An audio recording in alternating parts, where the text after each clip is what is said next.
এই পথ যদি না শেষ হয় তবে কেমন হতো তুমি বলো তো, তুমি বলো।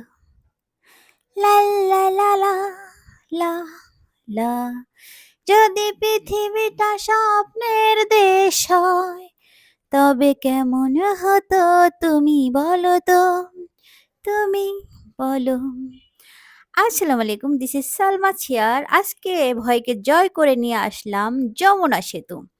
আপনারা জানেন বাংলাদেশের দ্বিতীয় বৃহত্তম যমুনা সেতু, পদ্মা সেতুর পরেই কিন্তু যমুনা সেতু। তো আজকে আমার ইচ্ছে ছিল আমার ভয়কে জয় করে আস্তে আস্তে করে পুরো সেতুটা আমার পার হতে হবে এবং ভিডিও করতে হবে। আসলে উপভোগ করতে হবে যে এখানে সৌন্দর্যটা আসলে কেমন। আপনি যদি পুরো সৌন্দর্যটা মন থেকে উপভোগ করতে না পারেন তাহলে আপনার কোনো জায়গাটাই ভালো লাগবে না। জঙ্গল হোক আর পাহাড় হোক আর সমুদ্র হোক। যাই হোক, আমি আজকে পুরোটা সেতু পার হলাম এপাশ দিয়ে। তো আমার কাছে মনে হলো যে আমরা অনেক সময় অনেক টাকা খরচ করে থাইল্যান্ড এখানে ওখানে কত জায়গায় যাই। কিন্তু আমার বাংলাদেশেই কিন্তু অনেক সৌন্দর্য লীলাভূমি আছে যেটা আমরা কখনো ঘুরে দেখি না, দেখার চেষ্টা করি না। কারণ আমরা বাংলাদেশকে অনেকে প্রাধান্য দেই না। তবে আমি মনে করি আমার বাংলাদেশটাই আমার কাছে সোনার দেশ। আমার Bangladesh, I love my Bangladesh. I love my Bangladesh. কারণ আমি বাংলাদেশকে অনেক বেশি ভালোবাসি। তাই আমার বাংলাদেশের প্রত্যেকটা জায়গায় ঘুরে, ঘুরে দেখতে চাই কোথায় কি আছে। বাংলাদেশের সৌন্দর্যটা আমি পুরোটাই উপভোগ করতে চাই। আ যেখানে আমার জন্মভূমি, যেখানে মাটি, মা, মানুষের দেশ বাংলাদেশ।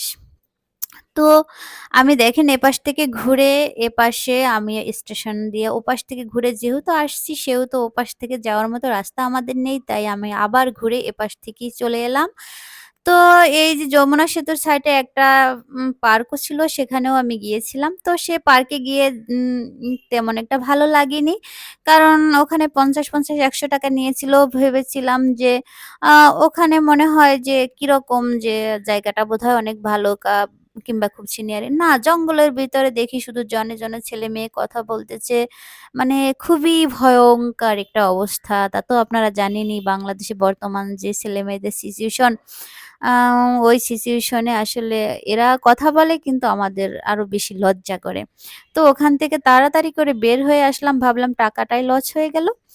তো ঘুরতে, ঘুরতে আমি আবার এপাশ থেকে এই যে দেখেন এপাশটা আগে ওপাশটা দেখাচ্ছি, এখন এপাশটা দেখেন। এপাশটা কিন্তু আরো বেশি সুন্দর। যদিও চর জেগে গেছে, বালুর চর, আ সাইডে অনেক পাখির সমাহার।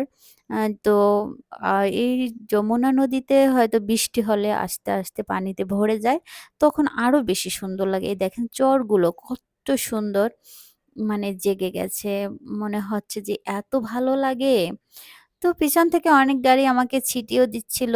ইচ্ছে করেই দিচ্ছিল। কারণ ওদেরকে আমি ছাড় দিয়েছিলাম। তারপরও ইচ্ছে করে দিয়েছিল যে আমি ভয় পাই কিনা। আসলে তো আমি ভয় পাচ্ছিলাম না। আমি মনের আনন্দে উপভোগ করেছিলাম। তো বাংলাদেশে অনেক সুন্দর, সুন্দর জায়গা আছে। আপনারা ঘুরে দেখবেন, ভালো লাগবে। ধন্যবাদ।